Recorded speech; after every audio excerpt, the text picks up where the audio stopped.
It's just one click for you, but it means a lot to me. All the best.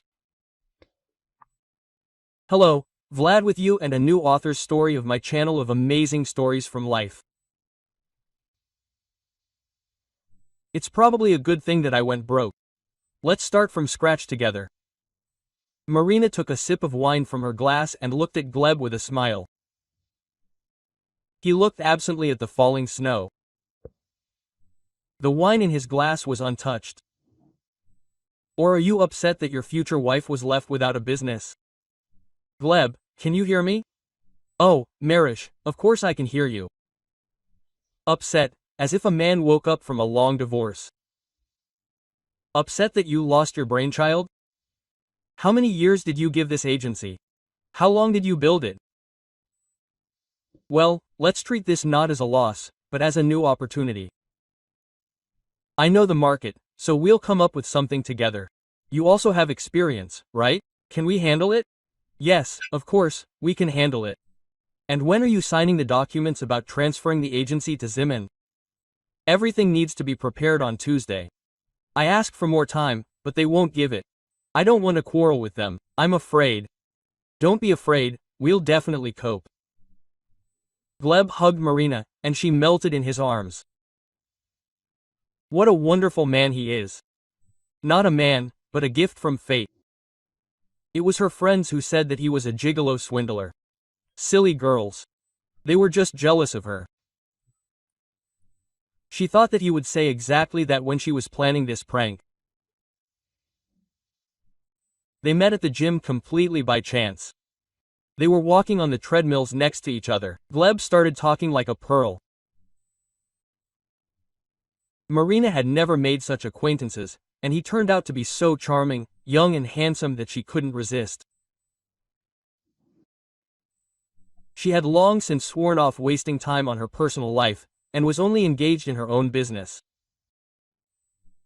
Marina was a practical, calculating person. She loved to invest, manage finances wisely and, of course, make a profit. And her personal life seemed to her a dubious investment, risky and sometimes unpromising. That's why she didn't concentrate on it. And the sad experience of a student marriage taught her a lot. Her classmate Slavka changed her best friend. That was the end of their love.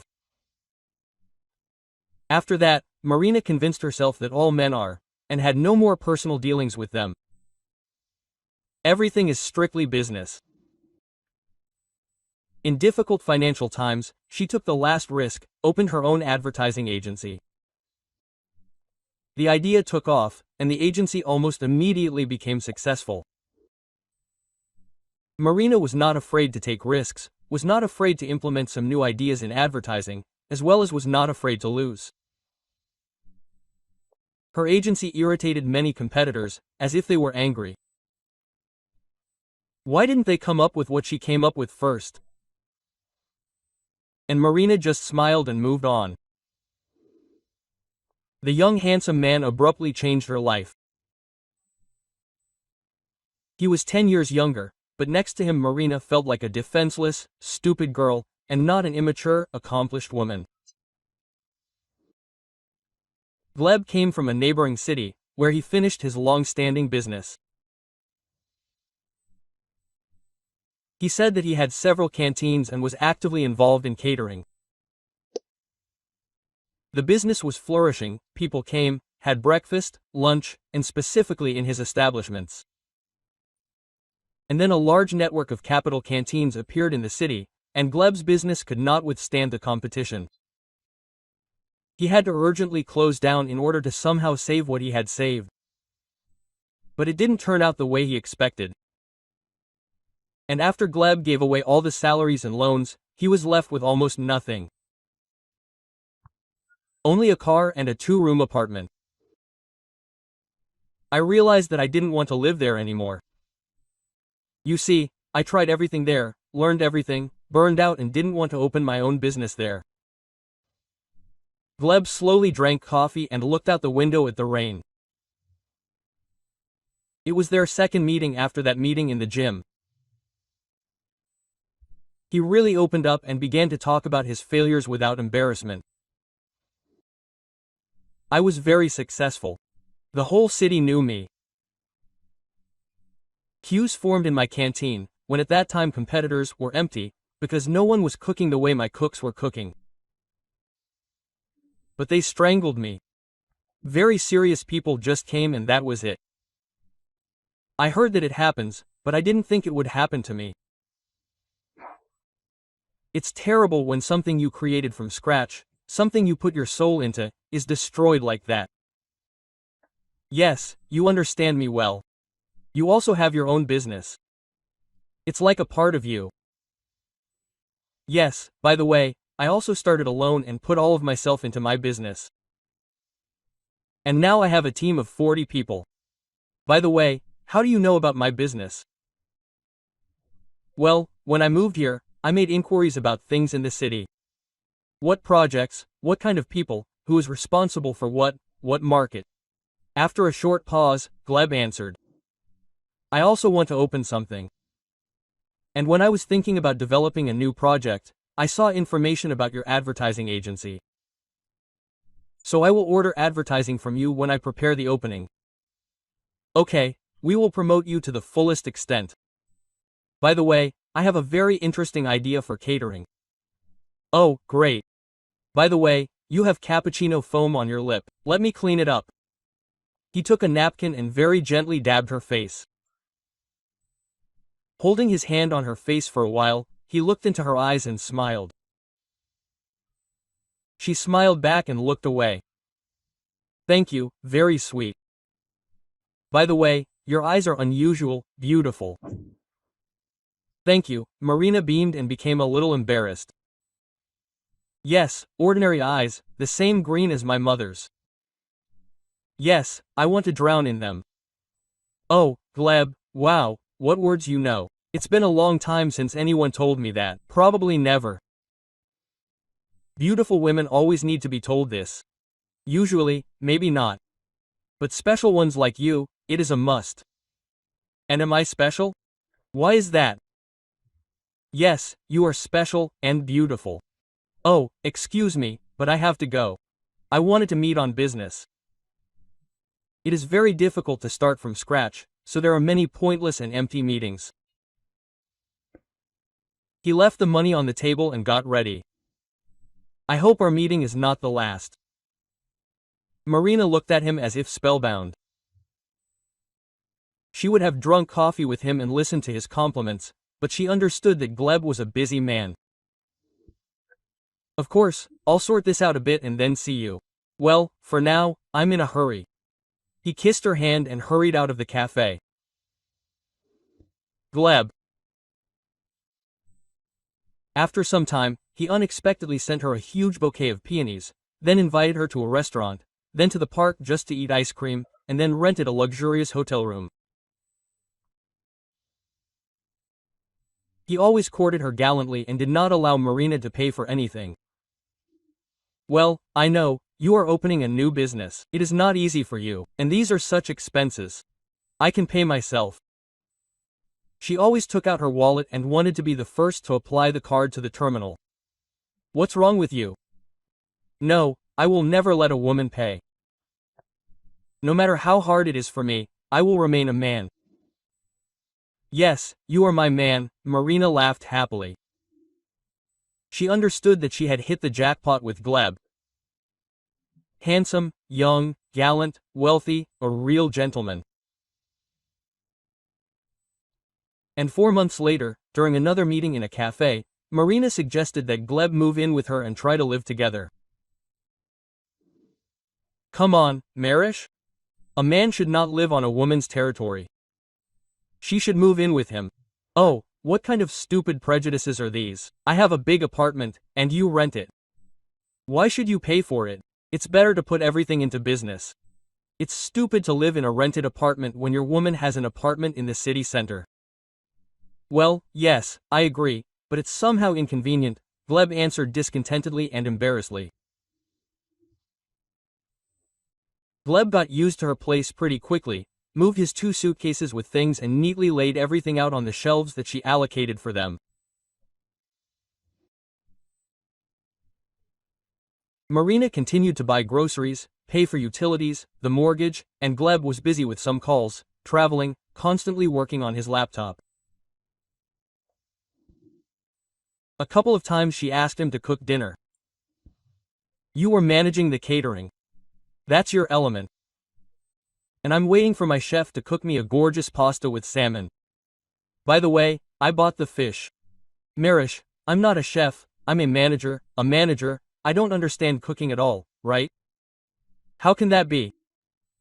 For example, in my business I know every stage of work, every link. And if someone lets you down, doesn't do it, makes a mistake, I can always do it myself, replace this weak link. No, I have a different approach. To manage something, you don't necessarily have to be a thief. Or maybe you should change your approach. Then you will be more confident in your business." "Oh, Marish, let me handle my own affairs," he answered a little sharply, but then softened. "You will be proud of me. You will show everyone my canteens and tell them what a successful man you have." "Good. And when will you show them to me? I haven't been to your facilities yet. I don't even know what you do there. The menu, the interiors, I haven't seen anything at all. I'm currently preparing the opening of the first canteen, and this is a surprise. But when everything is ready, I'll show you first, and then you can launch your clever advertising campaign. And I don't want to in advance. There. Well, why show semi-finished products?" Indeed, Marina knew about his work only from Gleb's words. He didn't show anything. And when she tried to look over his shoulder at the laptop, he got nervous and slammed it shut. What kind of secrets can a beloved woman keep? I just don't like it when people look at me from behind like that. I don't want you to see half of it. I want you to see it when it's all ready. Gradually, Gleb stopped paying for himself and Marina anywhere. She was the one buying groceries, ordering food, paying for restaurants. She bought him expensive suits, stylish shoes, gave him perfumes, gold watches, cufflinks. My man should be the most stylish. And so, after a year of living together, Gleb proposed to her. Everything was like in a movie. An expensive restaurant, a huge bouquet of roses, a violinist and a ring with a large stone. "You are my only one, my love, my life and soul. You are ready to walk hand in hand with me all my life. Will you become my wife?" he said, looking at the stunned Marina. "Of course, yes," she answered happily and burst into tears. She did not trust men, she swore off it, but a night came and melted her heart, surrounding her with incredible care and love. For some reason, her close girlfriends did not like Gleb, they called him Alphonse, but it seems they were just jealous.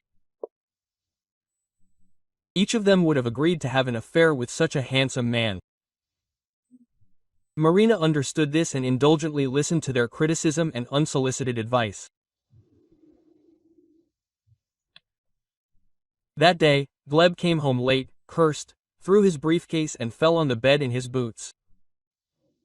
"This is the end. That's it, I can't do this anymore." Quote, "What's wrong?" asked the frightened Marina. She had never seen him so angry and upset. "There will be no opening. He didn't check, he screwed up. Everything is lost." "What's wrong?" "It won't be possible to open in the place where he wanted. The building is under arrest, some problems with the city and the administration. And I think this is all the machinations of competitors. Now all the premises are sealed, and it is unknown whether they will ever open them or not. And no one will return the money I invested. What nonsense. How can this be? Let me get my lawyers involved." "No need, I have strong guys, they are working, but the chances are slim." Marina tried to persuade him for a long time, and Gleb only whined because his second business in his life had failed, before it even opened. He was worried that he wouldn't be able to earn money to support his woman, who deserved the best. But sometimes circumstances are stronger, and he was so ashamed that he couldn't foresee all this. Marina believed him and didn't even check anything, she just wanted to help little by little. Although Gleb wouldn't have approved of this. A man said everything himself, so he did it himself. But nothing worked out for him. He couldn't open a business. That's what he told her at dinner, when he reluctantly ate his favorite food from the restaurant, which she had specially ordered for him. She felt sorry for him, she wanted to support him. Marina unexpectedly made an important decision. Gleb, you know that I've decided to make you a full partner of my agency, she said with a beaming smile at breakfast. What? Why? How come? Yes, I decided so. The business is getting bigger and bigger, and it's getting harder for me to manage. And besides, you wanted to do your own thing. Here you will take on some of the affairs. How is that possible? I wanted to start something of my own. Well, you know what I was like before, and now, well, a failure. I will definitely succeed. Of course, I will succeed. Well, while you are preparing and thinking about a new business, take care of mine.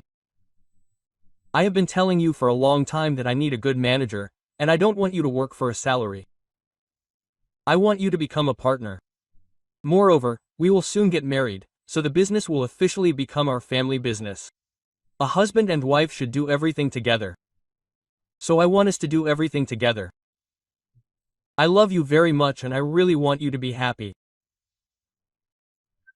I love you too, Gleb said in a breaking voice and hugged her. Marina, as if under hypnosis, rewrote part of her agency to him.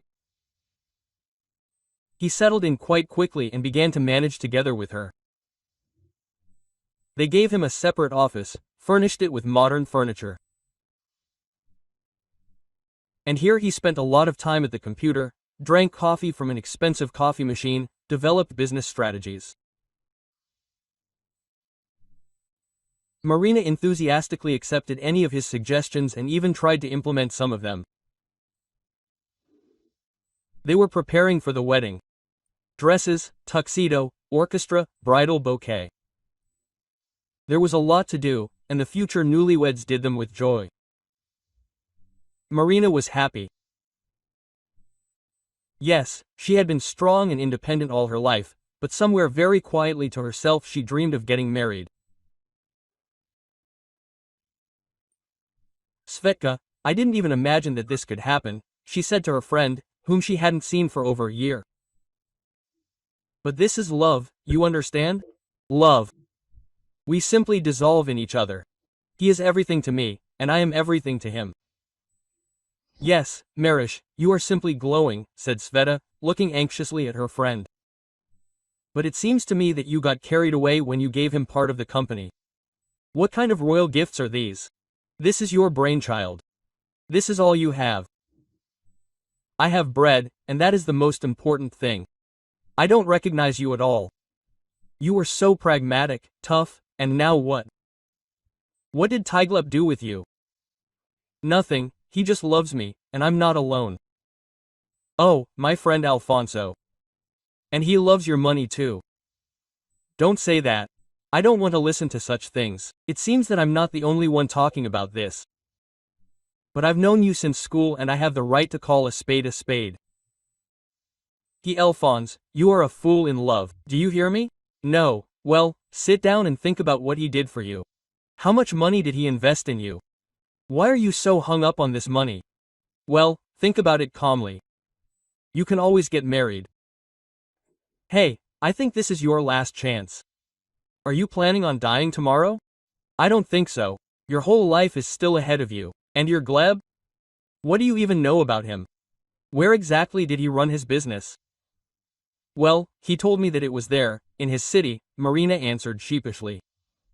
That's what I'm talking about. And you try to check it yourself. What do you mean check it? Right before the wedding, or what? Well, when else? Right before the wedding. And how? You know, there's nothing interesting on his social networks. And you tell him that you went broke, that competitors are taking over your business, and now you're bankrupt. Now he'll love such a beautiful, happy, but poor woman. Svet, this is some kind of betrayal. I can't deceive him, test him like that. Well, you also said, of course, Marish, it's only for your own good.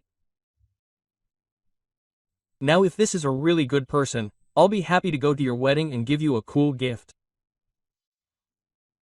But if he's Alphonse, I don't want you to suffer. Marina left the cafe, thoughtful and upset. How is that possible? Svetka was clearly talking nonsense, but it seemed that there was a bit of logic in her words. After all, Svetka was her best friend and had phenomenal intuition and a flair for people. Yes, if you think about it, everything she knew about Gleb's business was only from his words, and they lived on her money. In the evening, Gleb noticed her sad face.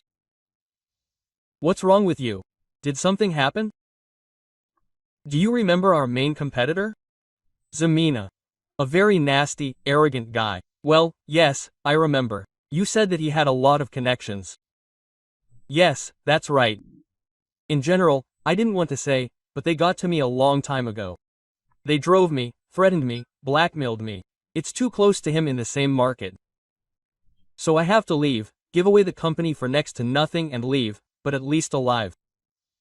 How is that possible? Does it even happen? It does. You had it with your canteens.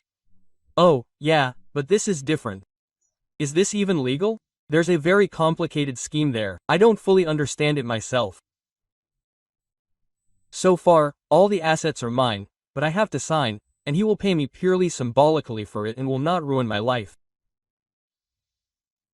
I thought for a long time, but then I agreed. So I'm bankrupt, Gleb. It's all over. He was silent. She watched his reaction.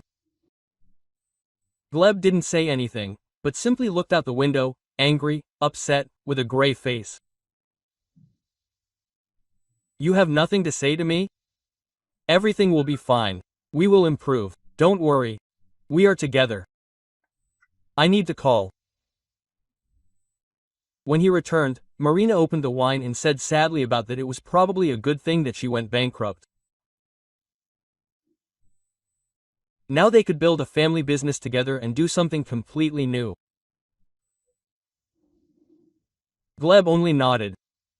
Answered monosyllabically, hugged her. Marina clung to him because she needed the same warmth and support.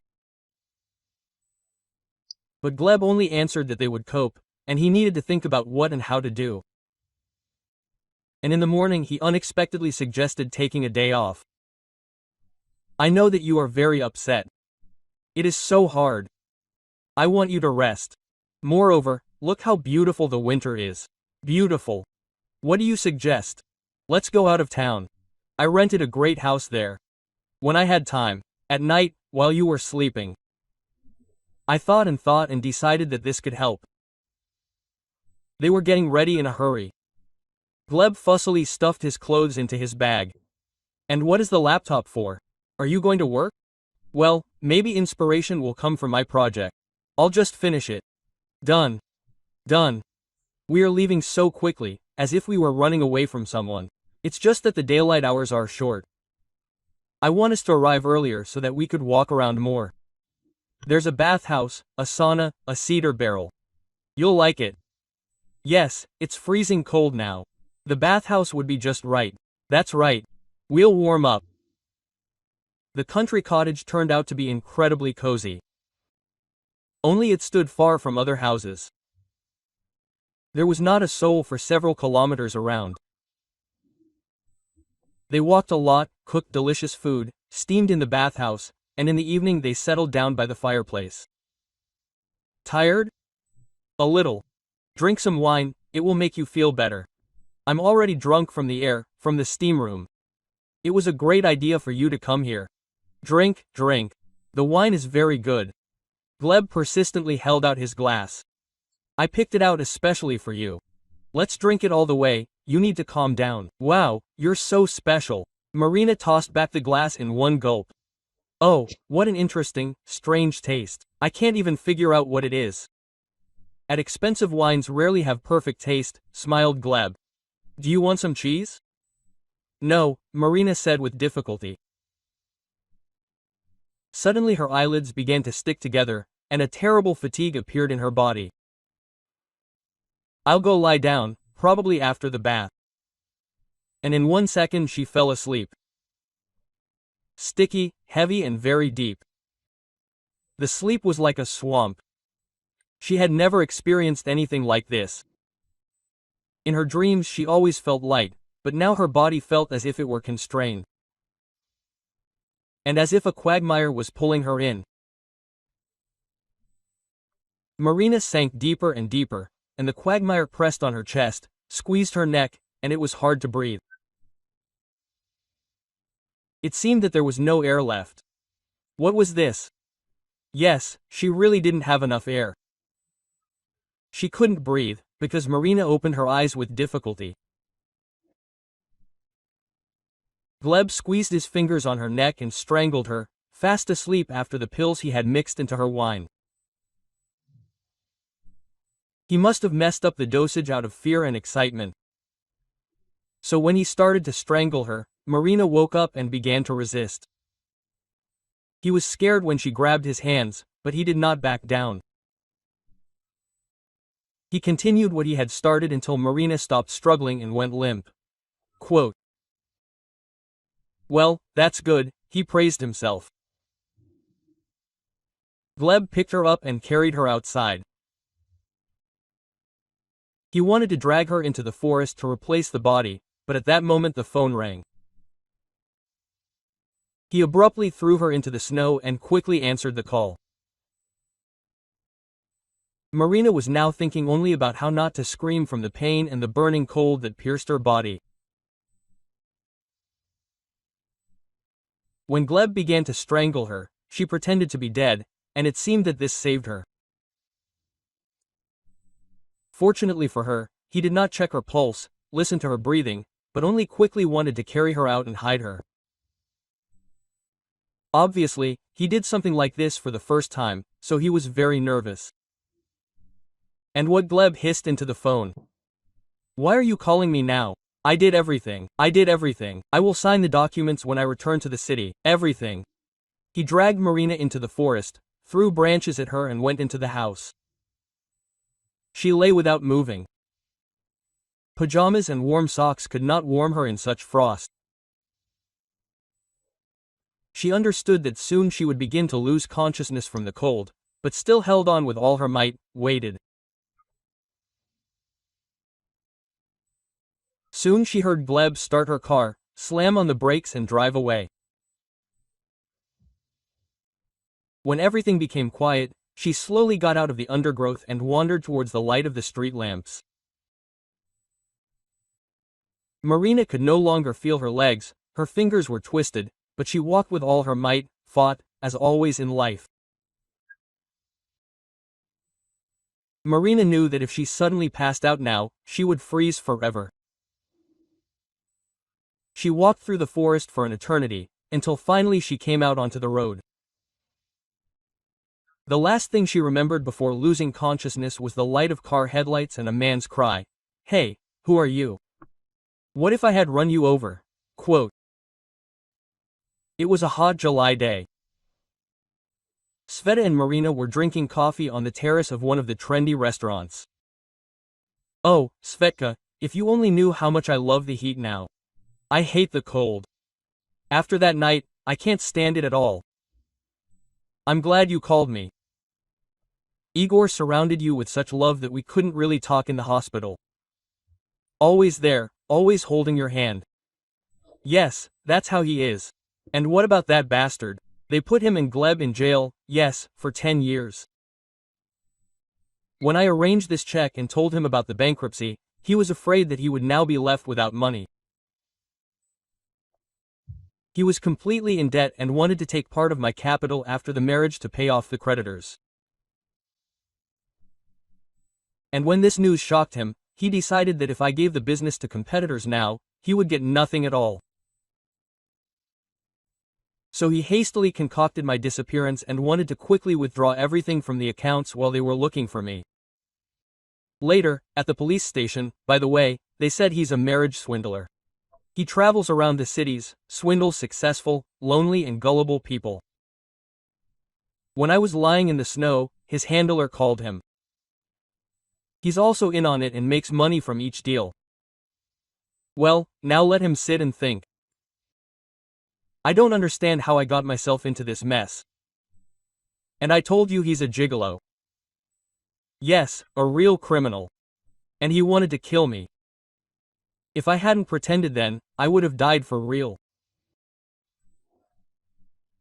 Yes, if you hadn't fallen under the wheels of Igor's car then, it definitely wouldn't have ended well.